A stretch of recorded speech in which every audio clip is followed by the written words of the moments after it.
और इस समय की बड़ी खबर, स्पीकर कुलतार सिंह रंधावा ने सदन में उठाया भ्रष्टाचार का मुद्दा। एएसआई बोहड़ सिंह के खिलाफ कोटकपुरा में दर्ज हुआ मामला। एएसआई ने बैंक के माध्यम से एक गैंगस्टर से लिए थे पैसे, यह आरोप लगाया गया है। इस मामले में पंजाब के डीजीपी को मंगलवार को विधानसभा में पेश होने के निर्देश दिए गए हैं। डीजीपी को मामले की रिपोर्ट के साथ विधानसभा में पेश होने के साफ निर्देश दिए गए हैं। पंजाब विधानसभा के स्पीकर कुलतार सिंह रंधावा ने सदन में उठाया करप्शन का बड़ा मुद्दा। उन्होंने एएसआई बोहड़ सिंह के खिलाफ कोटकपुरा में दर्ज कराया मामला। एएसआई ने बैंक के जरिए, आरोप है, एक गैंगस्टर से पैसे लिए थे, इस पर सफाई देने के लिए बोला गया है। मामले में पंजाब डीजीपी को मंगलवार को विधानसभा में पेश होने के निर्देश दिए गए हैं और डीजीपी को इस मामले की रिपोर्ट के साथ विधानसभा में पेश होना होगा। ये मामला अब गर्माता जा रहा है पंजाब की सियासत में। तो दिन भर आज इसकी चर्चा विधानसभा में होती रही। एएसआई बोहड़ सिंह का ये मामला, एएसआई ने बैंक के माध्यम से गैंगस्टर से पैसे लिए थे, आखिरकार जो है ये बड़ा आरोप है और इसको लेकर पंजाब विधानसभा में उनको तलब किया गया है।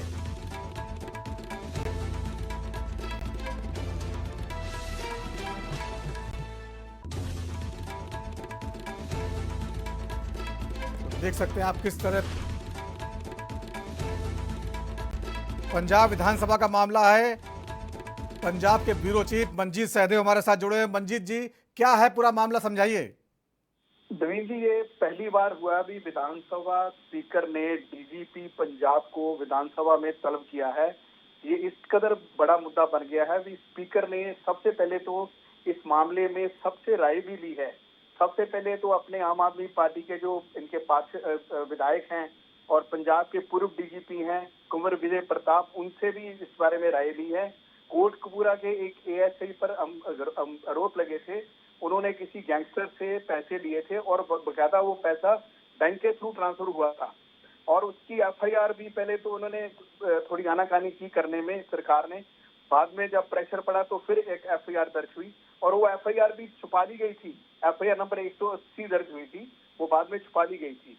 और इसके अलावा जो स्पीकर हैं उन्होंने ऑपोजिशन लीडर जो हैं प्रताप बाजवा, उनसे भी इस बारे में राय मांगी। भी आप क्या कहना चाहोगे? वहीं और भी विधायकों से इस बारे में राय लेकर ये मामला उठाया गया और इसको बहुत ही बड़ा मामला बनाया गया है। अब इस मामले में मंगलवार को पंजाब के डीजीपी गौरव यादव को स्वयं वहां पेश होने के आदेश दिए हैं। साथ ही इस मामले में पूरी रिपोर्ट देने के भी उन्होंने निर्देश जारी किए हैं। लेकिन जो है मंजीत जी, एक एएसआई के मामले में ऐसा बहुत कम होता है कि विधानसभा इस तरह से सख्त कार्रवाई करे। इस मामले के पीछे कोई राजनीति नजर आ रही है आपको? राजनीति तो नहीं, लेकिन इसमें गैंगस्टर से जुड़ा मामले को लेकर ये पुलिस जो स्पीकर हैं उन्होंने इस पर गंभीरता जताई है। पुलिस में जो करप्शन बढ़ती जा रही है वो एक मामला था। सब एक और भी मुद्दा उठा था, किसी ने उठाया था, जो पंजाब के जो कुछ प्रगट सिंह हैं कांग्रेस के विधायक, उन्होंने कहा था पंजाब के कुछ जो मुलाजिम हैं उनका डोप टेस्ट होना चाहिए, वो नशे में रहते हैं। उसी को लेकर ये जो स्पीकर है उन्होंने ये मामला फिर आगे लाया भी। अगर भ्रष्टाचार इस कदर बढ़ रहा है पंजाब में पुलिस में, तो इसको कहीं ना कहीं नकेल पाने की जरूरत है। ठीक है, बहुत चिंता की बात है भ्रष्टाचार बढ़ना और इसका गंभीरता से लिया गया। बहुत बहुत धन्यवाद आपका इस पूरी जानकारी के लिए। तो पंजाब विधानसभा में करप्शन का मुद्दा उठा है और इस पर कल जो है डीजीपी को तलब किया गया।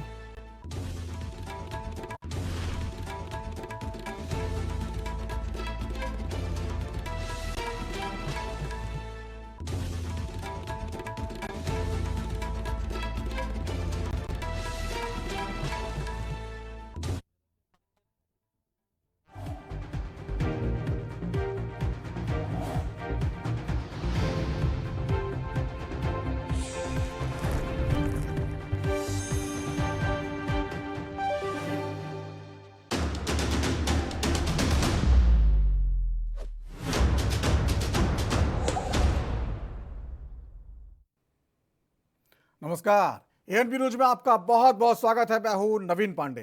लोकसभा चुनाव के समय से देश में जो जातीय जनगणना का मुद्दा लगातार उठाया जा रहा था, उसमें आज आरएसएस भी कूद पड़ा। केरल में चल रही आरएसएस की राष्ट्रीय बैठक में जातीय जनगणना को एक तरह से हरी झंडी दे दी गई। आरएसएस के अखिल भारतीय प्रचार प्रमुख सुनील आम्बेकर ने जाति जनगणना के मुद्दे पर कहा कि हिंदू समाज में जाति और जाति संबंध संवेदनशील विषय है, यह हमारी राष्ट्रीय एकता और अखंडता के लिए महत्वपूर्ण विषय है, इसलिए इसे केवल चुनाव या राजनीति के नजरिए से देखना नहीं चाहिए। आरएसएस के राष्ट्रीय समन्वय सम्मेलन के समापन के बाद मीडिया से बात करते हुए सुनील अंबेकर ने कहा, कई बार कल्याणकारी योजनाएं के लिए सरकार को नंबर चाहिए होते हैं। पहले भी आंकड़े लिए जाते रहे हैं, लेकिन यह केवल उन जातियों के कल्याण के लिए ही होने चाहिए। इसे चुनाव में राजनीतिक हथियार के तौर पर इस्तेमाल नहीं किया जाना चाहिए। अब बड़ा सवाल यह है, इस बयान का क्या मतलब निकाला जाए। तो क्या मोदी सरकार जब 2021 की रुकी हुई जाति जनगणना कराएगी तो इस बार उसमें जात का मुद्दा भी शामिल होगा, यानी सबसे उनकी जात भी पूछी जाएगी। लेकिन ऐसा तो 2011 में हो चुका है, लेकिन उसके आंकड़े आज तक जारी नहीं किए गए। तो क्या ये केवल सियासी शिगुफेबाजी है? इन्हीं सब मुद्दों पर चर्चा करेंगे। हमारे साथ कुछ खास मेहमान जुड़े रहेंगे। उससे पहले देख लेते हैं क्या कुछ कहा जा रहा है। जाति जनगणना सामाजिक न्याय का रास्ता है। जाति जनगणना सबका साथ सबका विकास का रास्ता है। और जाति जनगणना से समाज जुड़ेगा, समाज बटेगा नहीं। और जो लोग बांटते रहे हैं, जो समाज को तोड़ते रहे हैं, वो लोग अगर कहें कि जाति जनगणना से समाज में दूरियां होंगी, ये तो वही कहावत हुई, उल्टा चोर कोतवाल को डांटे। सर, जातीय जनगणना एक बहुत बड़ा इशू है और उसको लेकर संघ भी चिंतित कहीं न कहीं है। उस पर कोई चर्चा या बातचीत? I think as RSS, we have already commented on this issue. See, as our society, Hindu society, we have the sensitive issue of our caste and caste relations. That is a very sensitive issue. So, and of course, it is an important issue of our national unity and integrity. So, it should be dealt very seriously, not just on the basis of electioning or election practices or politics. So, I think as RSS think, yes, definitely for all welfare activities, particularly addressing to the particular community or caste which is lagging behind, and so which is the special attention is needed to some communities and caste. So for that, if sometime government needs the numbers, it is a very well practiced. So government needs the numbers, it takes, earlier also it has taken, so it can take it, no problem. But it should be only to address the welfare of those communities and caste. It should not be used as a political tool for electioneering. And so we put the caution line for everyone. बड़ा ही जलेबी जैसा बयान है और इस बयान को देख के ऐसा लगता है कि आरएसएस को अब ये बात समझ में आ गई है कि दलित वर्ग के साथ सीधी टक्कर उनको नुकसान देगी, इसलिए वो जलेबी की तरह अपने बयान को गोल गोल गोल गोल गोल गोल घुमा रहे हैं। आरएसएस बताए वे जाति गणना के साथ हैं या खिलाफ हैं। जलेबी ना बनाए। जलेबी अगर हमें चाहिए होगी, हम मलवाई की दुकान से जाएंगे, खरीद लेंगे। जातीय जनगणना के मुद्दे पर आरएसएस के बयान के बाद राजनीति गर्मा गई है और लगातार वैसे भी लोकसभा चुनाव के दौरान और उसके बाद भी जातीय जनगणना का मुद्दा लगातार जो है चर्चा में रहा है। नेता प्रतिपक्ष राहुल गांधी लगातार सरकार पर दबाव डाल रहे हैं कि सरकार जातीय जनगणना कराए। दरअसल 2021 में जो जनगणना होनी थी वो कोरोना की वजह से हो नहीं पाई थी और वो अब पेंडिंग है। उसी जनगणना कराने की तैयारी सरकार कर रही है। विपक्ष का दबाव है कि साथ ही जातीय जनगणना भी की जाए। वैसे तो जातीय जनगणना 2011 में भी हुई थी, जातियां पूछी गई थी, लेकिन उसका डेटा सरकार ने कभी जारी नहीं किया। उस समय यूपीए की सरकार थी, वो जारी कर नहीं पाई और 3 साल बाद वो सरकार चली गई। नई सरकार आई, मोदी सरकार, और उसने भी डाटा जारी नहीं किया। क्या ये बहुत संवेदनशील विषय है, जिसको आरएसएस ने भी आज यही कहा है कि बहुत संवेदनशील विषय है, इस पर राजनीति नहीं होनी चाहिए, लेकिन आंकड़े जरूरी होते हैं विकास योजनाओं को सही लोगों तक पहुंचाने के लिए। तो क्या इसे एक तरह से आरएसएस की झंडी माना जाए, हरी झंडी माना जाए कि सरकार अब जातीय जनगणना कराने जा रही है? इन्हीं सब मुद्दों पर चर्चा करेंगे। हमारे साथ कुछ खास मेहमान जुड़े हैं, उनके पास चलते हैं और बातचीत का सिलसिला शुरू करते हैं। तो लगातार ये मुद्दा जो है गरमाया हुआ है राजनीति में और इसको लेकर विपक्ष मोदी सरकार को घेरता रहा है। राहुल गांधी बार बार जात की बात करते हैं, वो आईएएस अधिकारियों में कहते हैं इसमें कितने पिछड़े हैं, कितने अगड़े हैं बताइए, और इसका कोई आंकड़ा सरकार के पास क्यों नहीं है। और मोदी सरकार लगातार दलित और जातीय जनगणना और संविधान के मुद्दे पर कहीं न कहीं बैकफुट पर दिखाई देती है। अब इसी मुद्दे पर जब सरकार परेशान है तो आरएसएस ने एक तरह से उसको जो है सहारा दिया है। क्या ये माना जाए? क्योंकि आरएसएस का जो बयान है वो एक तरह से हरी झंडी माना जा रहा है कि सरकार जातीय जनगणना की ओर आगे बढ़ सकती है। लेकिन यहाँ पर एक सवाल फिर है, सरकार को आखिरकार आरएसएस के हरी झंडे की जरूरत क्यों पड़ गई? क्यों नहीं वो विपक्ष की मांग को मानते हुए जातीय जनगणना करा देती? लेकिन इससे होता क्या कि विपक्ष इसका क्रेडिट खुद ले जाता। अगर सरकार कहती कि हम राजी हैं तो विपक्ष कहता कि सरकार जो है हमारे दबाव में झुकी है, हमने जब लगातार मांग की, आंदोलन किया, प्रदर्शन किया, बार बार ये मांग उठाई तो सरकार को आखिरकार झुकना पड़ा और हमारी मांग मानी गई है और जातीय जनगणना हो रही है। इसका पूरा क्रेडिट वो ले जाता और आखिरकार मोदी सरकार एक बार फिर दबाव में दिखाई देती, झुकी हुई दिखाई देती।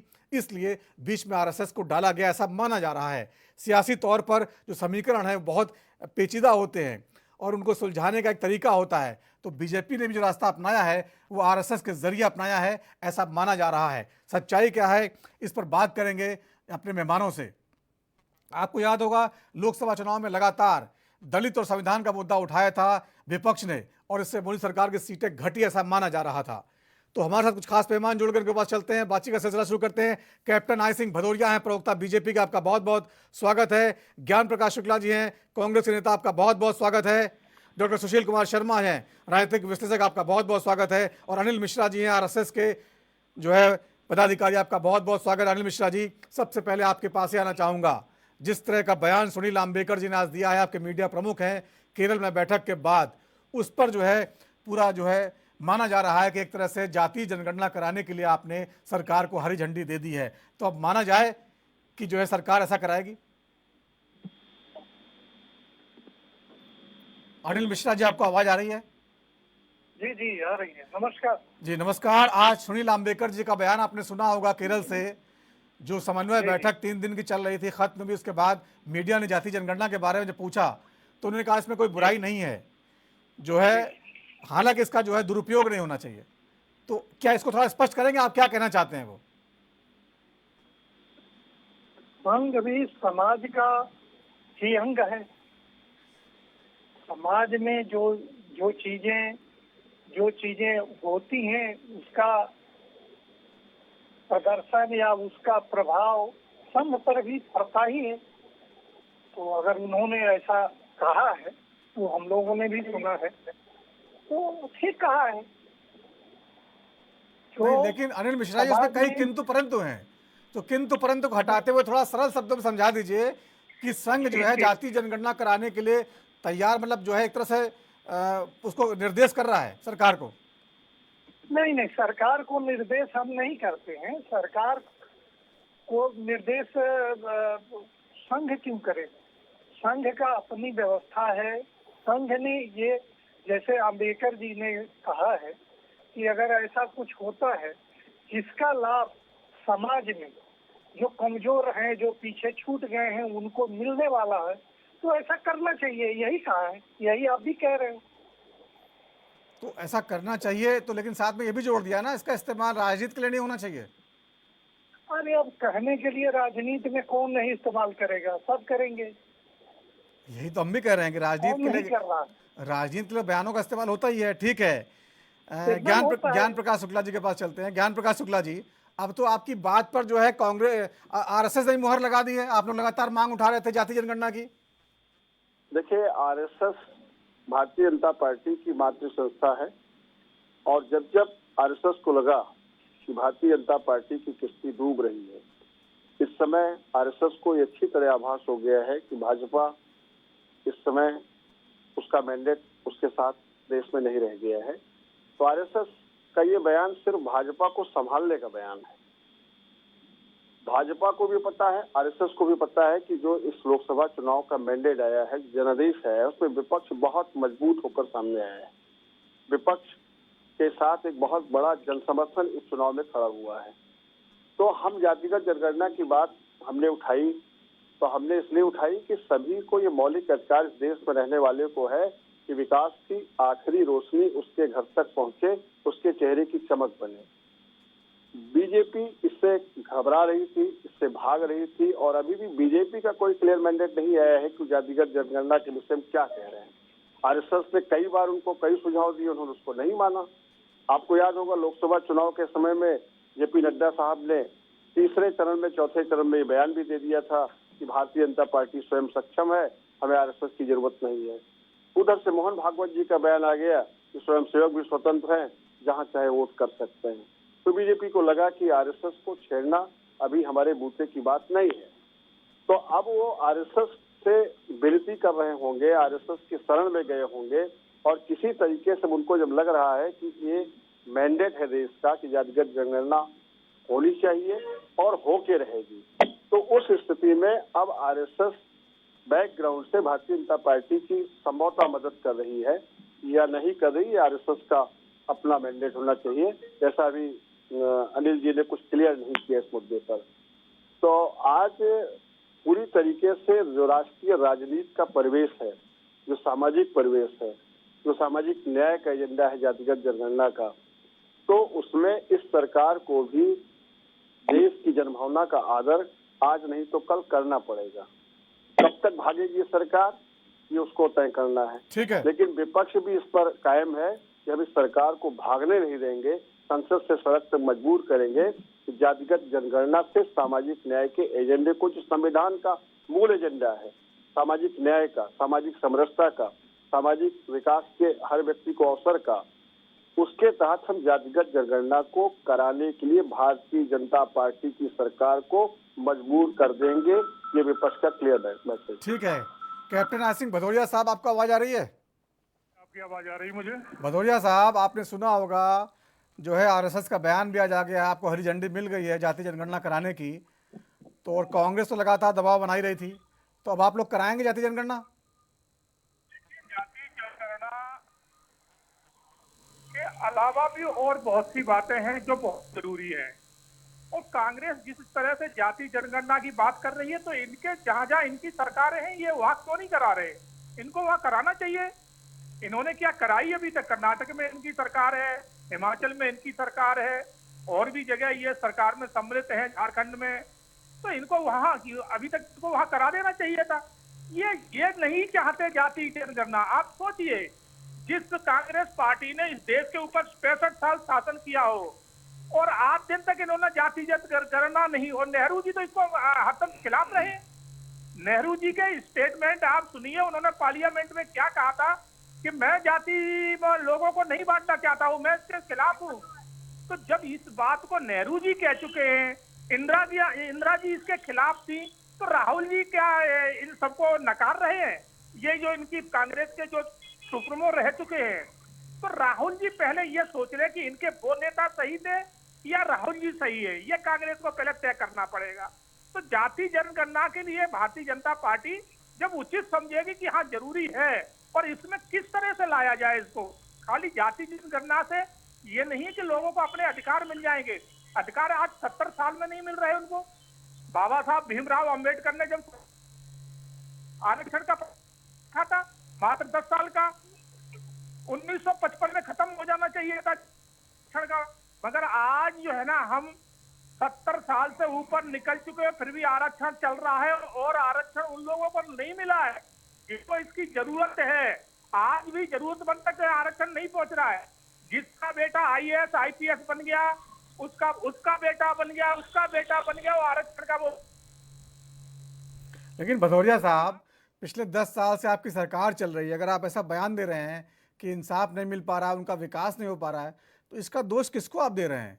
कहीं ना कहीं आपने भी तो प्रयास किया होगा ना, किसको दोष दे रहे हैं आप? ये सोचिए, आप जब आरक्षण ये छोड़ने को तैयार नहीं है, हमारी पार्टी ने कहा है कि क्रीमी लेयर इसमें लाया जाए, तो क्रीमी लेयर आप जब लाएंगे ही नहीं, तो इनको लाभ कैसे मिलेगा? लाभ वही लेते रहेंगे। कहाँ कहा आपकी पार्टी ने? आपकी पार्टी ने अभी कैबिनेट की मीटिंग करके जो है सुप्रीम कोर्ट के आदेश के खिलाफ बयान दिया है।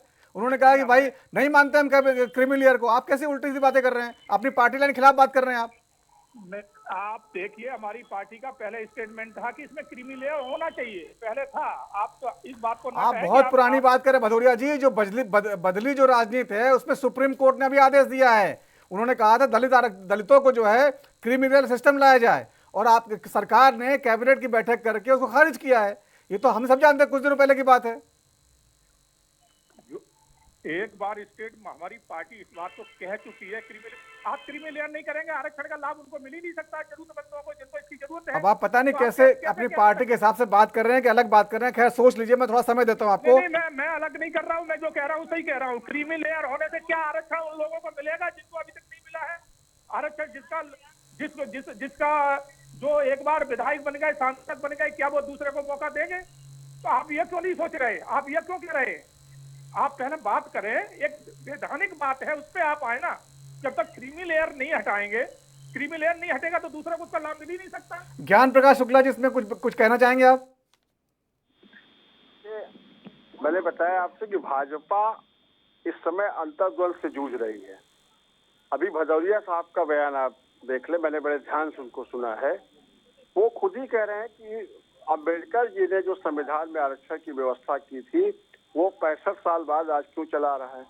अपना 10 साल अगर इंक्लूड कर ले तो 75 साल हो गया। तो भदौरिया साहब का बयान तो क्लियर बता रहा है कि भाजपा आरक्षण की विरोधी है। अभी भी 75वां अमृत महोत्सव मनाने के बाद भी भारतीय जनता पार्टी आरक्षण का खुल के विरोध करे, ये भदौरिया साहब ने क्लियर कर दिया। नहीं, वो ये कहना चाह रहे हैं, देखिए ज्ञान प्रकाश जी, वो ये कहना चाह रहे हैं। मैं क्लियर कर रहा हूँ, एक शब्द सुन ले। आपने कहा कि कांग्रेस जिन जिन राज्यों में सरकार में है वो वहां पे क्यों नहीं कर देती जातिगत जनगणना? तो मेरे भाई, संविधान को पढ़ना पड़ेगा। कुछ सूची संबंधित होती है, संदर्भित होती है, जो केंद्र की होती है, संसद की होती है। कुछ विषय संदर्भित सूची होती है जो राज्यों की होती है। अगर 2-3 राज्य में कोई बिल पास भी कर दिया जाए तो जब तक हिंदुस्तान के 2/3 राज्य की विधानसभा उस कानून को पारित न कर दे और उसके पारित होने के बाद भी पार्लियामेंट उसे पारित न कर दे, तब तक वो देश का कानून नहीं बन सकता। जातिगत जनगणना, हिंदुस्तान में जातिगत जनगणना की बात हो रही, हिमाचल, कर्नाटक, आंध्र प्रदेश या दिल्ली या किसी राज्य विशेष की बात नहीं हो रही। तो अगर आप सेंट्रल में बैठे हैं, सेंट्रल में आपकी सरकार है, तो आप केंद्र में सीधे इसका विधेयक लाएं। हम भी समर्थन करने को तैयार हैं। अगर आप क्लियर है तो आप भी समर्थन करने की स्थिति में हो। ठीक है, इसे जब केंद्र से, ठीक है ज्ञान प्रकाश जी, ठीक है। सुशील कुमार शर्मा जी, जो बीजेपी के प्रवक्ता हैं भदौरिया साहब, वो कह रहे हैं कि आरक्षण में क्रीमी लेयर होना चाहिए। कुछ दिन पहले ही आपको पता है कैबिनेट ने जो है सुप्रीम कोर्ट के डिसीजन को नहीं माना था। उन्होंने कहा था सुप्रीम कोर्ट ने फैसला नहीं दिया है, केवल सलाह दी थी और हम उनकी सलाह को नहीं मानते हैं। एनडीए में शामिल जो है चिराग पासवान का बयान साफ साफ आया था, उन्होंने इसका विरोध किया था, हम सबको पता है। लगातार इस पर बहस भी हो रही थी और बीजेपी लगातार कह रही है क्रीमी लेयर की कोई जरूरत नहीं है। अब भदौरिया साहब की जानकारी पता नहीं कहाँ से है और पार्टी में क्या जवाब देंगे अलग बात है, थोड़ा साफ कर दीजिए जरा। देखिए, जो हमारा जो आज का चर्चा का विषय है कि जातिगत आधारित जनगणना होनी चाहिए या नहीं होनी चाहिए, तो मैं इसके 2 पहलुओं को देखता हूं कि जातिगत आधारित, पहली चीज तो जनगणना होनी ही चाहिए, हर 10 साल पे जनगणना होती है। और इस बार विपक्ष बहुत जोर दे रहा है कि जातिगत आधारित जनगणना होनी चाहिए। तो कोई भी इस तरह की, जब हम जाति की बात करते हैं, हालांकि हमारा संविधान इसको रिकॉग्नाइज नहीं करता है, जाति आधारित चीजों को संविधान रिकॉग्नाइज नहीं करता, बढ़ावा नहीं देता है। कास्ट, कलर, क्रीड सबको इक्वालिटी में मानता है, लेकिन जो प्रैक्टिकल पॉलिटिक्स है वो कुछ अलग दिशा में जाती है, सबको मालूम है। तो इसके कई खतरे भी हैं और कई फायदे भी हैं। सबसे पहले हम फायदे की बात करते हैं।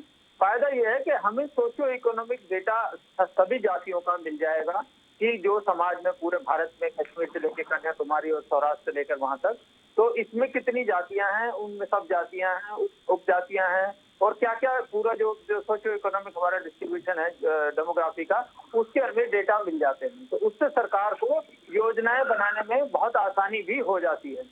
हालांकि अब आजकल आधार से सब कनेक्ट हो गए हैं, तो ये ब्रॉडर बेस पे डाटा ऑलरेडी सरकार के पास उपलब्ध है। अब जो इसमें असली खतरे की बात हो रही है, वो खतरे की बात है कि विपक्ष ने एक समय से एक नारा दिया है, जिसकी जितनी हिस्सेदारी उसकी उतनी भागीदारी। मतलब जो देश के रिसोर्सेज से पाना चाहते हैं, सब्सिडी लेना चाहते हैं, रिसोर्सेज को एक्सप्लॉइट करना चाहते हैं, तो उनका मानना यह है कि जो ज्यादा जाति वाले लोग हैं वो ज्यादा एक्सप्लॉइट करेंगे। लेकिन यहाँ मैं बड़ी जिम्मेदारी से ये बात कहना चाहता हूँ कि कोई भी पार्टी ने अभी तक ये नहीं कहा कि हिस्सेदारी और भागीदारी उसकी होगी जो देश के विकास में रेवेन्यू जनरेट करता है, जो टैक्स पे करता है। अब जाति आप बढ़ाते जाओ अपनी और सरकार के ऊपर बोझ बनते जाओ, आप सरकार से सब्सिडी लेते जाओ, सरकार का जो हार्ड अर्न मनी है आम आदमी के उस पैसे का आप फायदा लेते जाओ, तो ये पूरी दुनिया में कहीं भी नहीं होता है, ये सिर्फ it happens only in India. तो ये इसका एक बड़ा खतरा है कि जिस जाति की संख्या ज्यादा होगी तो हर पार्टी को कब्जाने के लिए, हर पार्टी उसको लुभाने के लिए इसके लिए कुछ ऐसी योजनाएं ला सकती है जो दूसरे टैक्स पेयर पर बोझ डाले। और दूसरा जो मैंने कहा जो पॉजिटिव एस्पेक्ट दिखाई देती है वो ये दिखाई देती है कि अगर सामाजिक डाटा होंगे, सोशियो इकोनॉमिक डाटा होंगे हर वर्ग के, हर तबके के बारे में, तो सरकार उसके बारे में कल्याणकारी योजनाएं बड़ी आसानी से और बड़ी बेहतर तरीके से बना सकती है। जी ठीक है अनिल मिश्रा साहब, जिस तरह से आप लोग जाति जनगणना को एक तरह से जो है कह रहे हैं कि ठीक है कोई दिक्कत नहीं है, ये तो 2011 में हुई थी, बहुत साल पहले भी हुई थी, 1941 में हुई थी अंग्रेजों के ज़माने में, उसके 1951 में SC/ST की जनगणना हुई थी, 2011 में हाल ही में हुई थी, पिछले 12 साल पहले। तो जाति जनगणना के आंकड़े जारी नहीं होते, जनगणना तो होती है, तो आप लोग क्या चाहते हैं, जाति जनगणना भी हो और आंकड़े भी जारी हो, या केवल जनगणना हो आंकड़े जारी ना हो? जनगणना हो,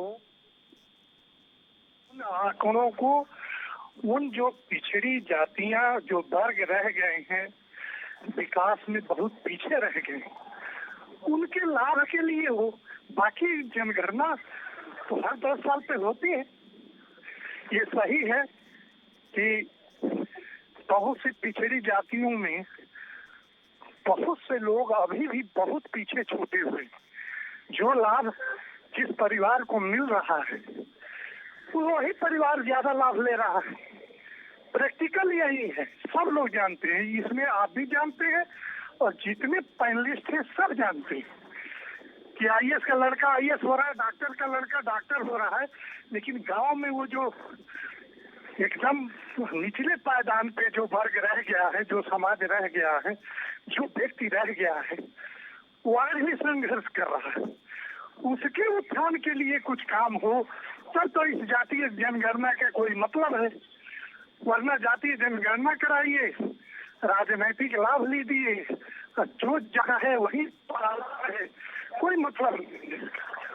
ठीक है ठीक है, आते हैं इस पर जो है चर्चा को आगे बढ़ाएंगे, छोटा सा ब्रेक लेते हैं, ब्रेक के बाद आते हैं।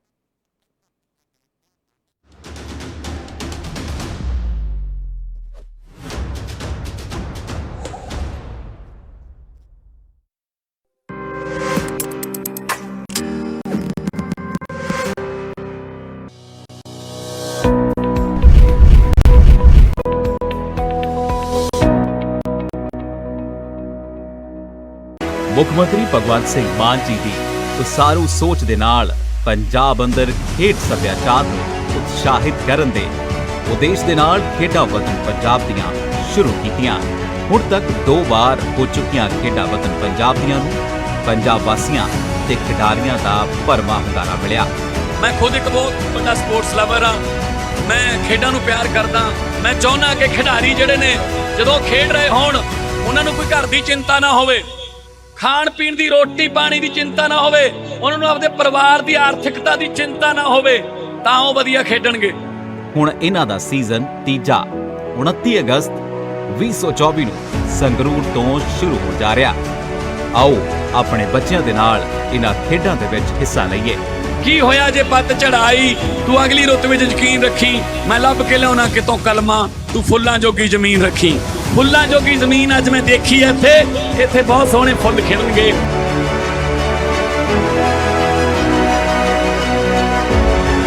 ਖੇਡਾਂ ਦੇ ਵਿੱਚ ਪੰਜਾਬ ਅਵਲ ਦਰਜੇ ਤੇ ਲੈ ਕੇ ਆਉਣਾ, ਉਹਦੇ ਵਾਸਤੇ ਤੁਹਾਡਾ ਸਾਰਿਆਂ ਦਾ ਸਹਿਯੋਗ ਚਾਹੀਦਾ। ਪੰਜਾਬ ਦੇ ਖੇਡ ਸੱਭਿਆਚਾਰ ਨੂੰ ਅੱਗੇ ਵਧਾਈਏ ਤੇ ਮੁੱਖ ਮੰਤਰੀ ਭਗਵੰਤ ਸਿੰਘ ਮਾਨ ਦੇ ਸੁਪਨਿਆਂ ਦਾ ਰੰਗਲਾ ਪੰਜਾਬ ਸਿਰਜੀਏ।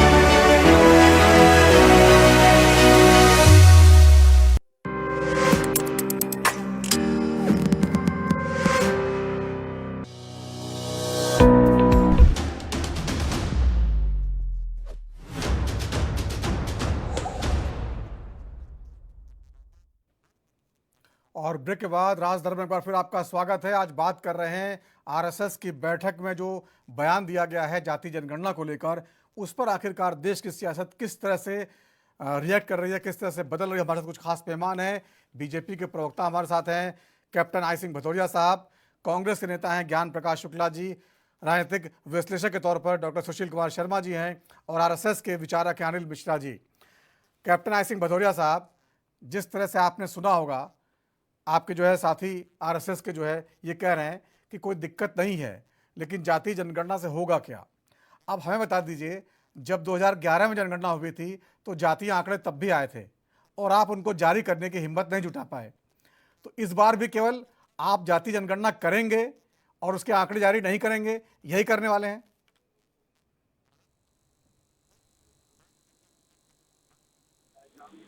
हेलो जी भदौरिया जी, आवाज आ रही है आपको?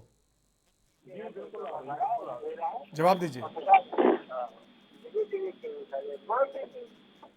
भारतीय जनता पार्टी ने कभी मना नहीं किया है, मगर उसकी रूपरेखा एक सही होना चाहिए। जैसे अभी हमारे दूसरे वक्ता कह रहे थे कि इसका लाभ जो है ना एक्चुअली जिनको मिलना चाहिए अभी तक नहीं मिल रहा है। आप कराते रहिए जाति जनगणना, आप आरक्षण को और आगे 100 साल और बढ़ा दीजिए, मगर मूल जिसको लाभ इसका पहुंचना चाहिए उसे पहुंचेगा ही नहीं। क्योंकि ये इस तरह के लोग ऐसे बैठे हैं कि वो लाभ सिर्फ अपन ले रहे हैं, अपने बच्चों को दे रहे हैं। अब मैं बताना चाहूंगा, खड़गे जी कांग्रेस के राष्ट्रीय प्रवक्ता वो कहना अध्यक्ष है और उनका लड़का जो है ना मंत्री है, इनकी यहाँ सरकार है। तो अब क्या इनको आरक्षण की जरूरत है? मगर ये आरक्षण छोड़ेंगे तभी तो दूसरों का लाभ मिलेगा इसका। इसी तरह से उत्तर प्रदेश में अखिलेश यादव ओबीसी से आते हैं, उनका भी पूरा परिवार जो है ना इसका लाभ ले रहा है आरक्षण का। क्या इनको आरक्षण की जरूरत है? तो आरक्षण जब तक ये लोग नहीं छोड़ेंगे तब तक वो वंचित लोग हैं, जिन तक इसका लाभ नहीं पहुंचा है उनको आप चाहे जाति जनगणना करा लें, कुछ भी करा लें, उन तक ये लाभ पहुंचने वाला नहीं है। बाबा साहब भीमराव अम्बेडकर ने जो संविधान लिखा था तो उन्होंने गलत नहीं लिखा था, बड़े सोच विचार के लिखा था कि इसकी जरूरत सिर्फ 10 साल के लिए है। मगर ये राजनीति बढ़ा बढ़ा के आज देश 70 साल से आजाद होकर ज्यादा निकल चुका है और फिर भी जो है जरूरत हमारे यहाँ बेरोजगारी खत्म नहीं हो रही, आरक्षण जो है ना आज भी चल रहा है, 10 साल की जगह 70 साल हो चुके हैं। तो इसकी विचार विमर्श करना पड़ेगा। खाली जाति जनगणना कराने से कुछ नहीं हो जाएगा, आप करा दो तो क्या हो जाएगा? लाभ भी तो मिलना चाहिए लोगों को, इससे जुड़े हुए लोग हैं। राहुल गांधी का विचार सिर्फ एक ही है, जिस तरह से वो 2014 के बाद बार बार प्रयास कर रहे हैं और शिकस्त खा रहे हैं, उन्हें सत्ता हासिल नहीं हो रही है। आज वो तड़प रहे हैं सत्ता के लिए कांग्रेस पार्टी। तो वो अब उन्हें जब देखा, उन्होंने सारे फार्मूले अपना लिए, कहीं पर वो सफल नहीं हुए, तो उन्हें लास्ट में लगा कि जातियों में लोगों को बांटा जाए, इससे कुछ ना कुछ लाभ होगा। क्योंकि कांग्रेस की जो सोच है वो टोटल वो अंग्रेजों वाली सोच है। अंग्रेज भी यही सोचा करते थे कि इनको जातियों में बांटो और राज करो। अब कांग्रेस भी उसी रास्ते पर, कांग्रेस तो शुरू से ही कांग्रेस अंग्रेजों की बनाई हुई पार्टी है, अंग्रेजों के रास्ते चलने वाली पार्टी है। जब नेहरू जी ने पहली बार शपथ लिया था वो भी कांग्रेस के अंग्रेजों के संरक्षण में लिया था। तो आप सोचिए इनकी सोच कहाँ है? इनकी सोच जातियों में बांट के और लोगों का दोहन करना है, अपनी सत्ता हासिल करना है। ये किसी का भला करने वाले नहीं है जाति जनगणना करा के। अगर करने ही वाले थे तो इन्होंने 60 साल शासन किया है देश में, क्यों नहीं किया? भैया तुम्हें जाति जनगणना कराना चाहिए तुम्हें। हमारी तो 2014 के बाद सरकार आई है, हमें 10 साल हुए ना, और ये अब शुरू हो रहा है 11वां। तो आप सोचिए कि आपने क्यों नहीं कराई? आप और इनके तो दो प्रधानमंत्री इसको तो मना कर गए मेरे को कि मुझे इसकी जरूरत नहीं है। सिर्फ इंदिरा वो नारों के देश भूल गया, बोले इंडिया तो इंदिरा ही इंडिया, बोले जात पे का पाप पे मोहर लगेगी हाथ पे। तो ये नारे कांग्रेस के ही थे। भदौरिया साहब, सीधा सवाल है, आप इतिहास भूगोल समझा रहे हैं, सीधा सवाल है, आप जाति जनगणना कराएंगे, आंकड़े जारी करेंगे नहीं करेंगे? जरूरत होगी तो सारे काम होंगे। जब उसको मतलब इस तरह से जैसे ये लोग कह रहे हैं कि सिर्फ जनगणना करा दो मगर उसका लाभ जिसको जरूरत है उस तक ना पहुंचा, तो ऐसी गणना कराने का मतलब क्या है? ऐसा कहाँ कह रहे हैं वो? ऐसा कहाँ कह रहे हैं कि लाभ ना मिले? वो तो राहुल गांधी तो कह रहे हैं कि जो हर जगह जाति जनगणना लाभ मिलना चाहिए, प्राइवेट नौकरी मिलना चाहिए, IAS अधिकारी जो है, जो लेटरल एंट्री है, हर जगह उनको मिलना चाहिए, उतना उनकी भागीदारी होनी चाहिए, ये बोल रहे हैं। तो 65 साल एक क्यों छोड़ रहे? इंदिरा जी ने क्यों मना किया था कि जाति जनगणना नहीं कराना? नेहरू जी ने क्यों मना किया था? राहुल गांधी इसको क्यों कह रहे हैं? तो आप इस बात को भी नहीं समझे, क्योंकि ये 2014 के बाद बराबर टिकट खा रहे हैं। हमारी आपकी बात जितनी हमारी, वो आपकी बात ठीक है, वो राजनीति की बात ठीक है, लेकिन जो तथ्य है मैं उसको पूछ रहा हूँ। राजनीति ठीक है आपकी जो है, आप सही कह रहे हैं। मेरा भारतीय जनता पार्टी का सीधा उद्देश्य है कि हर किसी को लाभ होना चाहिए, हर किसी को अपने अधिकार मिलना चाहिए, मगर ये नहीं हो सकता कि किसी के अधिकार कोई किसी को तो भरपूर मिल जाए और किसी को उसको वहां तक नजदीक भी न पहुंचे। तो भारतीय जनता पार्टी ना ऐसा करा है और ना ऐसा होने देगी। ठीक है, आप बताना नहीं चाहते, गोल गोल घुमा रहे हैं आप ज्ञान प्रकाश शुक्ला। ठीक है, ठीक है, आप गोल गोल घुमा रहे हैं ज्ञान प्रकाश शुक्ला जी।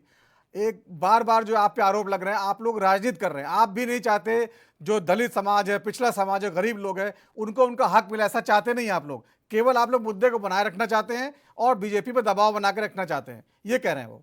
मैं एक बात कह दूंगा तो बीजेपी को बहुत बुरा फील हो सकता है, खराब भी लग सकता है, लेकिन सत्यता ये है कि उस सत्यता को बयान किया जाना चाहिए। बार बार पंडित जवाहरलाल नेहरू जी का नाम लिया जा रहा है कि उन्होंने ये किया, उन्होंने वो नहीं किया। भाजपा को इस देश के संविधान का कटहरा मैं फिर कह रहा हूँ पढ़ना चाहिए। पंडित जवाहरलाल नेहरू के नेतृत्व में इस देश की प्रथम सरकार केंद्र में बनी थी, दिल्ली में संसद बनी थी, और उसी नेहरू सरकार ने आरक्षण को प्रभावी बनाया और आरक्षण को टिल कंटिन्यू कांग्रेस ने अपनी हुकूमत तक जारी रखा। जब वो सरकार में आई, सरकार से बाहर रही तो उसकी जिम्मेदारी नहीं थी।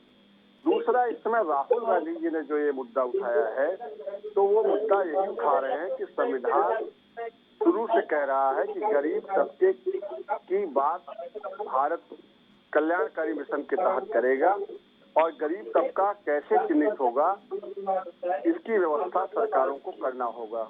लेकिन इस समय दिक्कत यह है कि भारतीय जनता पार्टी को सुबह शाम दोपहर राहुल गांधी का और खास करके खड़गे जी का इनसे हजम नहीं हो रहा है कि कांग्रेस के राष्ट्रीय अध्यक्ष खड़गे जी इस समय किस कास्ट से आ रहे हैं, वो कितने संघर्षशील नेता है, कहाँ से चल के कहाँ पहुंचे। कांग्रेस से जब से खड़गे जी को राष्ट्रीय अध्यक्ष नहीं, तो जब संघर्ष की बात ही नहीं है ना, फिर जब जात की बात आ गई, जब जात की बात आ गई तो फिर उतना उनको हक मिलना चाहिए, उस समाज के लोगों को पार्टी में मिलना चाहिए, आपके उतने टिकट मिलने चाहिए, ये कह रहे हैं वो। संघर्ष की बात तो खत्म कर दी ना, फिर आपने योग्यता की बात तो खत्म कर दी, संख्या की बात आ गई ना। हम योग्यता की बात खत्म नहीं कर सकते, लेकिन जब तक समाज के पिछड़े, कमजोर, दलित, आदिवासी, जनजाति जो भी हैं, जब तक चिन्हित नहीं होंगे, हम ये क्लियर नहीं कर पाएंगे कि जो हमारा संविधान कह रहा है कि सबको विकास का अवसर उपलब्ध होना चाहिए, वो उसमें हम कहाँ तक आज तक सफल। ज्ञान प्रकाश शुक्ला जी, ज्ञान प्रकाश शुक्ला जी,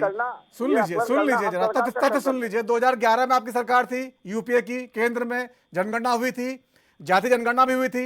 उसके बाद 3 साल और सरकार में आप लोग रहे, उन 3 सालों में आप जो है उसके आंकड़े जारी नहीं कर पाए। उसके बाद मोदी सरकार आ गई, उसने जारी नहीं किए। बिहार में आप सरकार में थे उस समय, नीतीश कुमार जी सरकार ने जब जाति जनगणना कराई थी, उस समय भी आंकड़े जारी नहीं करवा पाए आप लोग। तो आप लोग केवल इस पर राजनीति करते हैं, आंकड़े जारी आप भी नहीं करना चाहते। मोदी सरकार बार बार यही कह रही है, भाजपा के नेता बार बार यही कह रहे हैं कि कांग्रेस ने 70 साल में, उसमें खैर अपना नहीं जोड़ते और अपना जोड़ भी लेते हैं, इनका नारे चल रहा है 70 साल में इस देश में कुछ नहीं हुआ। तो मेरे भाई, 70 साल में जो कुछ भी नहीं हुआ उसी लिए जनता ने आपको अवसर दे दिया। तो अगर हमारी कोई खामी रही, कोई कमी रही, तो इसलिए आपको जनादेश मिला ना कि आप उसको दुरुस्त करें। आप कहें कांग्रेस को आक्षेपित करें, कांग्रेस ने ये नहीं किया, वो नहीं किया। अब तो 10 साल से आप सरकार में बैठे हैं, अब तो तीसरी बार आपके मोदी जी प्रधानमंत्री हो गए हैं। मोदी जी करें उस चीज को जो चीज पूरा देश चाहता है। और अब चूंकि देखिए मेन पॉइंट क्या है सर, आप बहुत सीनियर हैं हम लोगों के, इस समय हरियाणा में चुनाव होने जा रहा है, जम्मू कश्मीर में चुनाव होने जा रहा है। जो आकलन अभी तक भारतीय जनता पार्टी को मिल रहा है कि दोनों जगह उनका कहीं अता पता नहीं चल रहा है। तो अब आरएसएस के बहाने भारतीय जनता पार्टी इस चुनाव तक किसी तरह जातिगत जनगणना के मुद्दे को छेड़ बनाना चाहती है। आरएसएस भी अगर इस तरीके का बयान अब दे रही है तो उसकी मजबूरी समझी जा सकती है। उस देश की जनता समझ रही है कि भाजपा और आरएसएस मिलके सदैव खिचड़ी बनाते रहे इस देश में। सरकार में बने रहने की तड़प मोदी जी को है। 240 के बाद जब आपको स्पष्ट बहुमत नहीं मिला तो नैतिकता थी कि आपको सरकार बनाने की पहल ही नहीं करनी चाहिए थी। अटल जी से भी आपने सीख नहीं लिया, लेकिन आपको राहुल जी का फिर भय आ रहा है। तो राहुल गांधी को प्रधानमंत्री बनना होता तो यूपीए गवर्नमेंट की स्पष्ट बहुमत था, बहुमत बहुत प्रचंड था, आप रोक लेते उनको प्रधानमंत्री बनने से। तो गांधी परिवार ने कभी सत्ता की राजनीति नहीं की। राहुल गांधी भी शहीद इंदिरा गांधी, शहीद राजीव गांधी के परिवार से आते हैं। राजीव गांधी का बलिदान हुआ, इंदिरा जी का बलिदान हुआ, तो सत्ता की चाहत नहीं थी। आप देश के बलिदानियों का अपमान कर रहे हैं। 2011 में आंकड़े जारी क्यों नहीं किए थे आप लोगों ने, बताइए? 2011 में जब जनगणना कराई थी, अगर मैं कह रहा हूं कि जनगणना हमने कराई, उसमें कुछ तकनीकी उस समय स्थिति आई होगी, हम नहीं जारी कर पाए, तो मैं कह रहा हूं कि मोदी जी आप तो एनडीए का बता रहे हो, बहुमत 300 से ऊपर है, कर दो ना आप 1 मिनट में बैठ के पार्लियामेंट में। और हम भी तैयार हैं आपका समर्थन करने के लिए, पूरा विपक्ष तैयार है आपका समर्थन करने के लिए। इस समय तो संसद में इस मुद्दे पे पक्ष विपक्ष रह ही नहीं जाएगा अगर आप तैयार हो जाते हैं। पूरी संसद ये कह देगी कि हाँ नहीं, तो अब तो आंकड़े पुराने पड़ गए ना। वो कह रहे हैं कि आंकड़े तो अब जो है 2011 की जनगणना का मतलब जो है 2024 चल रहा है, तो अब तो पुराने पड़ गए। अब तो 15 साल में बहुत सारी जो डेमोग्राफी बदल गई होगी, कुछ आंकड़े इधर उधर हो गए होंगे, अब नए कराएंगे वो, ये है ना। हर चीज में तो आपका त्वरित एक्शन हो जा रहा है। यूएसी ला रहे हैं आपको, जो है उसमें कहीं दिक्कत नहीं आ रही। 1 मिनट के अंदर आपका सारा डाटा क्लियर हो जा रहा है, आपके सारे रिकॉर्ड दुरुस्त हो जा रहे हैं। इसी में आपको दिक्कत आ रही, 11 से 24 आ गया। अगर सरकार की नीति और नीयत साफ हो, दृढ़ शक्ति सही हो, तो आपको ये दिक्कत नहीं आएगी। आप केंद्र में बैठे हैं और 2/3 राज्यों में इस समय आपकी सरकार चल रही है, आपको आंकड़े मिलने में कौन सी दिक्कत आएगी। हाँ, अगर विपक्ष शासित राज्य आपका सहयोग न करें तब आप देश की जनता के सामने आइए कि हम तो करना चाहते हैं, ये हमारा सहयोग नहीं कर रहे हैं। जब पक्ष विपक्ष हर तबका ये कह रहा है इस मुद्दे पर आप अगर कदम उठाओगे तो हम आपके साथ हैं, आप नहीं कदम उठाओगे तो हम आपको मजबूर करेंगे कि आप ये कदम उठाओ। तो भाजपा जो ये पिंड छोड़ाना चाहती है, और भाजपा जो दोहरे पायदान पे खड़ी है कि वो विपक्ष को ब्लेम करके, सरकार में आप बैठे हैं, सारी शक्तियां इस समय आप पे निहित हैं। राष्ट्रपति महोदया अब द्वारा निर्वाचित हैं, हमारी भी राष्ट्रपति है इस समय, बहुत सम्मानित राष्ट्रपति हैं। कौन सी इकाई है इस देश की संवैधानिक एडमिनिस्ट्रेटिव जिस समय आपकी नहीं है? कलेक्टर से लेकर प्रधानमंत्री तक हर जगह भारतीय जनता पार्टी का बैठा हुआ है। तो आप तो चाहें तो इसको 2 घंटे में कर सकते हैं, 2 दिन में कर सकते हैं, 1 महीने में कर सकते हैं, लेकिन आप पहले नीति तो साफ करें, पहले अपना चेहरा तो साफ करें। लेकिन आपको केवल इस मुद्दे को भटकाना है, देश की जनता को गुमराह करना है। महंगाई पे जनता आपसे सवाल न पूछे, बेरोजगारी पे जनता आपसे सवाल न पूछे, जिस तरीके से मॉब लिंचिंग फिर बढ़ी है उस पे आपसे सवाल न पूछे, JNK के हालात फिर ठीक है। अब पूरी राजनीति पे आ गए, आप उससे बाद में बात करेंगे। ठीक है, अनिल मिश्रा साहब ये कह रहे हैं कि भाई आप लोग झारखंड महाराष्ट्र में जो चुनाव होने वाले 4 राज्यों में, 2 में अभी हाल में या 2 में नवंबर में होंगे, जो है महाराष्ट्र और झारखंड में, हरियाणा और कश्मीर में हो रहे हैं, आप लोग बीजेपी को सपोर्ट करने के लिए मुद्दे को लेके आए हैं ताकि बीजेपी बैकफुट पे जा रही थी। आपने बयान दे के एक तरह से माहौल बना दिया, नैरेटिव पेश कर दिया कि हाँ बीजेपी सपोर्ट में है, करेंगे नहीं कुछ नहीं ये लोग, केवल आपके बयान को लेकर राजनीति होगी 4 राज्यों के चुनाव में। बताइए। सामाजिक कार्यक्रम जो है, संघ का सामाजिक कार्यक्रम चुनाव देख के तो चलता नहीं है। और ये बयान तो मौके पर है ना, टाइमिंग की बात हो रही है, बयान के टाइमिंग की बात हो रही है। टाइमिंग तो इस देश में हर समय चुनाव चलता रहता है, कोई ऐसा समय नहीं है जब चुनाव न चल रहा हो। तो उस समय इन लोगों को टाइमिंग है, कर दिया तो क्यों किया, कर दिया तो हमारे कहने से किया, उनके कहने से किया। करने और न करने की बात, चुनाव तो चलते रहेंगे, चुनाव कब नहीं चलेंगे। इतना बड़ा देश है, इसीलिए तो एक देश एक चुनाव की बात हो रही है, उसमें इन लोगों को सपोर्ट करना चाहिए, लेकिन ये लोग नहीं करेंगे। तो ये लोग राजनीतिक लोग हैं, ये लोग ऐसे ही बोलेंगे, ऐसे ही करेंगे। तो अनिल मिश्रा जी, रही बात संघ की, तो संघ ने जो कहा है वो यही भावना है कि जो कमजोर लोग हैं, जो कमजोर जातियां हैं, उनका उत्थान हो, उसके लिए जातिगत जनगणना हो, सर्वे हो, आरक्षण हो, जो भी करना चाहिए सरकार को वो करे। ये मेरा जो मानना है, मुझको मेरी जो छोटी समझ है उससे मैं यही समझ पाया हूँ कि इस देश के जो एकदम पिछड़े, अभी विकास की पहली सीढ़ी नहीं पार किए हैं लोग, उनके उत्थान के लिए अगर कुछ हो सकता है तो जातिगत जनगणना से हो, आरक्षण से हो, जिससे हो उसे करना चाहिए सरकार को। आपको लगता है कि जो जाति राजनीति जो गहराई है इधर पिछले कुछ समय से लोकसभा चुनाव के बाद से, उससे जो आपका जो बृहत्तर एजेंडा था पूरा हिंदुत्व को लेकर, उसको कहीं थोड़ा चोट लगी है, थोड़ा पीछे हुआ है? नहीं, हिंदुत्व को लेके, हिंदुत्व हिंदू में तो सब आते हैं, लेकिन ये विकास की बात जहाँ तक, वो अम्बेडकर जी ने भी यही कहा है कि इसको विकास से जोड़ के ही देखना चाहिए। ठीक है, हिंदुत्व तो जी। सुशील कुमार शर्मा साहब, जाति जनगणना का जो मुद्दा, टाइमिंग है, चुनाव चल रहे हैं इस समय, जो है 4 राज्यों को मान लीजिए, 2 के अभी हैं, 2 के बाद में, और लगातार जो मोदी सरकार घिर रही है, जाति जनगणना, दलित, संविधान, इन 3 मुद्दों पे बहुत परेशान है। कई बिल वापस करने पड़ गए उसको, कहीं कोई नाराज जाता है एनडीए में, कहीं कोई नाराज जाता है, मनाना पड़ता है उसको जो है। तो दबाव है एक तरह से कहीं ना कहीं मोदी सरकार पे। इसको दबाव को दूर करने के लिए संघ का सहारा लिया गया, ये माना जा रहा है। संघ ने एक रास्ता बना दिया, उस रास्ते पे अब जो है मोदी सरकार चलेगी, और ये कहा जाएगा देखिए हमें दिशा निर्देश हमारे सहयोगी संगठन ने दिया और उसके हिसाब से हम कार्रवाई कर रहे हैं ताकि समाज के अंतिम व्यक्ति तक हम पहुंच सकें। विपक्ष को क्रेडिट नहीं जाएगा, सारा विपक्ष से क्रेडिट छीनने के लिए सारी रणनीति बनाई गई है। नवीन जी, आपका कहना बहुत हद तक सही लगता है, क्योंकि आपने देखा है कि पिछले कुछ समय से राहुल गांधी और अन्य सहयोगी दल जातिगत जनगणना के लिए बहुत दबाव बना रहे हैं। बिहार में जब तक नीतीश बाबू का बीजेपी के साथ तालमेल नहीं हुआ था, उससे पहले वो भी जातीय जनगणना की बात कर रहे थे, और इस मामले में भारतीय जनता पार्टी बहुत हद तक बैकफुट पर थी, क्योंकि जातीय जनगणना कराने के लिए जो ऑन द फेस के कुछ अपने खतरे हैं, कुछ फायदे भी हैं, कुछ खतरे भी हैं। तो जो चीज जो भारत का संविधान सीधे सीधे एकदम अलाउ नहीं करता है, उस चीज को अगर आप छेड़ते हैं तो केंद्र में सत्ता में है सरकार, उसके ऊपर कई तरह के दबाव होते हैं। तो ये आपका कहना बिल्कुल सही है। बीजेपी ने आरएसएस के थ्रू एक रास्ता निकाला है, तो इससे डबल उन्होंने काम किया है कि जो जातियों को एक मैसेज दिया है कि हम जाति आधारित जनगणना करेंगे, और विपक्ष के हाथ से ये मुद्दा हाईजैक करने का भी काम कर लिया है उन्होंने। जो अब तक उनके हाथ में एक तलवार थी और वो भांजते थे कि भाई जातिगत जनगणना कराएंगे और इससे ओबीसी, एसटी, एसटी और जो मुस्लिम जातियां हैं उनका आबादी बहुत बढ़ गई है, वो हमारे फेवर में आएगी।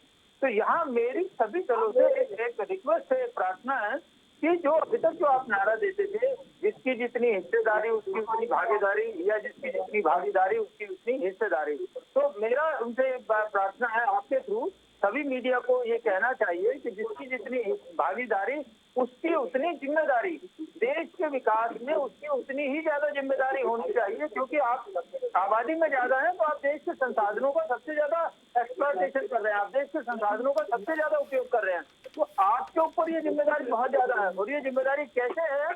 आपको देश के विकास के लिए सोशली जो कंस्ट्रक्टिव काम है उनको काम को बढ़ाना है, टैक्स का जो रेवेन्यू जनरेशन है वो बढ़ाना है, क्योंकि विकास पैसे से होता है, वो विकास के लिए टैक्स पे करना होता है। ऐसा बिल्कुल हो नहीं सकता कि आप देश से सब्सिडी लेते रहें, टैक्स के संसाधनों का उपयोग करते रहें और टैक्स पेइंग में आप 1% भी अपना योगदान ना दें। तो वो आप अपना योगदान श्रमदान के माध्यम से दे सकते हैं या किसी और माध्यम से दे सकते हैं। ये सरकार को पॉलिसी बनानी होगी और देखना होगा सभी लोगों को कि कैसे हम संसाधनों का उपयोग करते हुए उससे ज्यादा हम देश को रिटर्न करें जो भी हम देश से ले रहे हैं।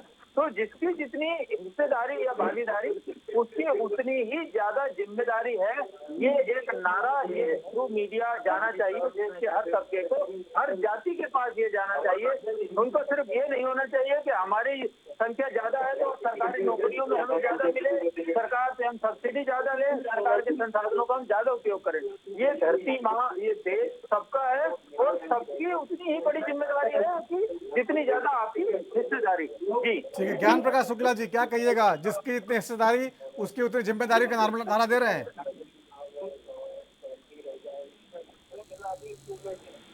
ज्ञान प्रकाश जी आवाज आ रही है? जी आ रही है। आपकी मेरी आवाज आ रही है? हाँ जी जी बोले, जिम्मेदारी की बात कर रहे हैं। जिसकी जितनी मैं आपकी बात का अगर समर्थन भी कर दूं, तो पहले तो मुझे ये बताइए कि जब उसकी हिस्सेदारी ही क्लियर नहीं है तो उस जिम्मेदारी का निर्वहन कैसे करेगा?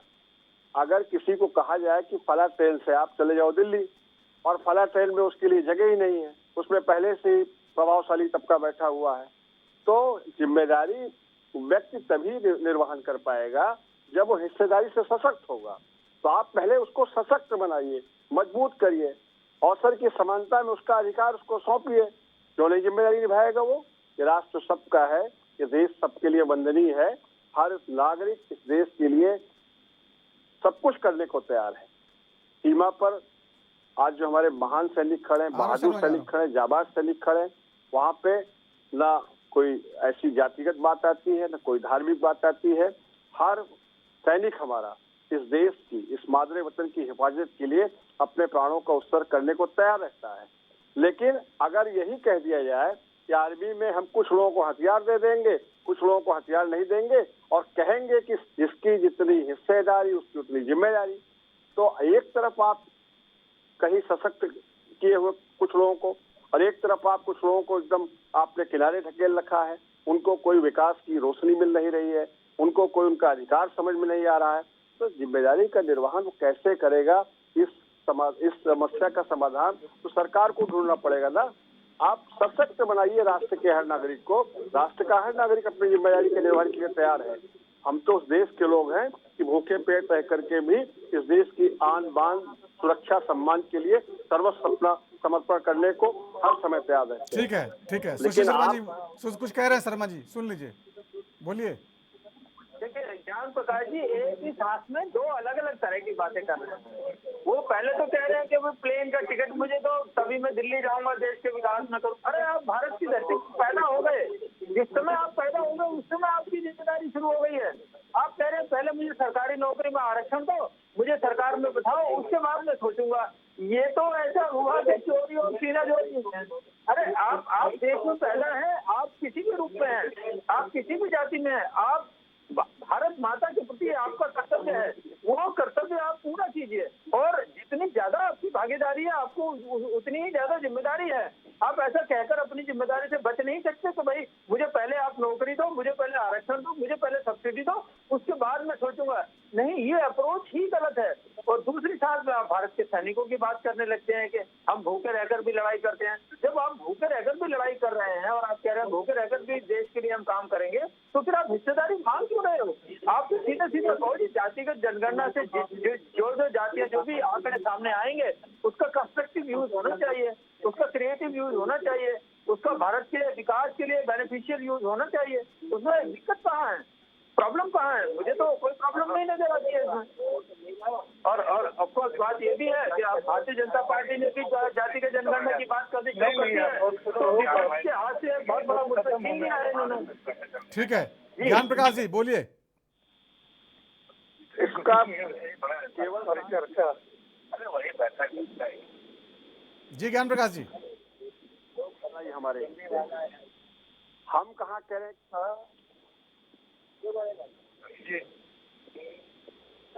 ठीक है। अनिल मिश्रा जी आगे बढ़ते हैं। आप लोग लगातार जो है जब लोकसभा चुनाव के नतीजे आए थे तो मोहन भागवत जी थोड़ा नाराज थे सरकार के कामकाज करने के तरीके से, चुनाव में जैसा टिकट बांटा गया, और नड्डा जी के बयान से जो उन्होंने कहा था हमें किसी की जरूरत नहीं है, संघ की जरूरत नहीं है। तो अभी नड्डा जी आज पहुंच गए, उन्होंने प्रणाम किया, सब ठीक है, अब नाराजगी दूर हो गई। हेलो अनिल मिश्रा जी, नड्डा जी पहुंच गए आज वहां, सब समस्याएं खत्म हो गई। अब समस्याएं काहे की समस्या? चुनाव के नतीजे आए थे, मोहन भागवत जी ने काफी समस्याएं गिनाई थी, सरकार जो है सही तरीके से काम जो है थोड़ा निर्देश दिए थे, उन्होंने कुछ नाराजगी जाहिर की थी। नड्डा जी ने कहा था हमें जरूरत नहीं है संघ के जो है चुनाव जीतने के लिए। मैं चुनाव ये नहीं कहा था, उन्होंने ये कहा था कि अब हम मजबूत हो गए हैं, अब हमको संघ की उतनी जरूरत नहीं है जितनी पहले होती थी। तो वो आज कुछ और कहा कि आज भी यही कहा, आज भी यही कहा कि आज कुछ और कहा केरल में। अब आज क्या कहे हैं, उनकी बात तो नहीं, अम्बेडकर जी की बात हम सुने हैं, उसी बात पे मैंने आपको बताया। ठीक है, ठीक है, चलिए सब ठीक होगा, तभी तो पहुंचे हैं जो है भदौरिया साहब। जिस तरह से जो है आपने देखा कांग्रेस प्रवक्ता लगातार आपको जो है इस मुद्दे पे घेर रहे हैं और जो है वो कह रहे हैं पहले अधिकार दीजिए हमको, पहले वहां बिठाइए तब तो हम अपनी जिम्मेदारी निभाएंगे। देखिए नवीन जी, कांग्रेस के पास कोई मुद्दे नहीं होते हैं तो वो हरदम बौखलाहट में बोलते रहते हैं, और आज भी उनकी बौखलाहट है। उनके नेता की जब बौखलाहट है तो बाकी प्रवक्ता हो, उनके नेता हो, तो वो भी वही भाषा बोलने लगते हैं। और इनका नेता कितनी अच्छी भाषा बोलते हैं वो आपने सदन के अंदर देखा होगा कि सदन के अंदर आज की तारीख में विपक्ष के नेता है, और विपक्ष के नेता की बहुत बड़ी भूमिका, बहुत बड़ी जिम्मेवारी हो जाती है सदन को चलाने के लिए। मगर वो सदन के अंदर किस तरह का बिहेवियर करते हैं, कैसा व्यवहार करते हैं, वो जग जाहिर है बताने की जरूरत नहीं है। तो इस तरह के तो इनके नेता है, उनको यही पता नहीं है कि सदन के अंदर हमें किस तरह से व्यवहार करना है, क्या वहां पर बोलना है, क्या कब बोलना है, तो उससे कोई लेना नहीं। उनके पास जो चिट्ठी आ जाती है वो पढ़ के सुना देते हैं। आज वो एक नए रूप में और आ रहे हैं, कहीं जाके वो ट्रक चढ़ाने लग जाते हैं, कहीं जाके ईंट गारा देने लग जाते हैं। अरे कौन नहीं जानता कि आप कांग्रेस के 4-5 पीढ़ी के बाद जो है ना आप उनके राजकुमार है, आप ऐसा काम कभी करेंगे? भूल के भी नहीं करेंगे। मगर आज आपके हाथ में सत्ता नहीं है, तो वो सत्ता पाने के लिए आज आप सब तरह के हथकंडे अपना रहे हो, ठीक है, सब जगह आप फेल हो रहे हो। ठीक है, ठीक है। तो जो जिस तरह से आप लोग जो है जातीय जनगणना को लेकर लगातार सियासत चल रही है, उसके बाद ऐसा लगता नहीं जातीय जनगणना होगी, उसके आंकड़े भी जारी होंगे, क्योंकि उसका एक अपना जो है सियासत में का नफा नुकसान अलग तरीके का है। बहुत बहुत धन्यवाद चर्चा में शामिल होने के लिए सभी मानों का। तो राजधर्म में आज इतना ही, वक्त छोटे से ब्रेक का है और ब्रेक के बाद भी खबरों का सिलसिला जारी रहेगा। नमस्कार।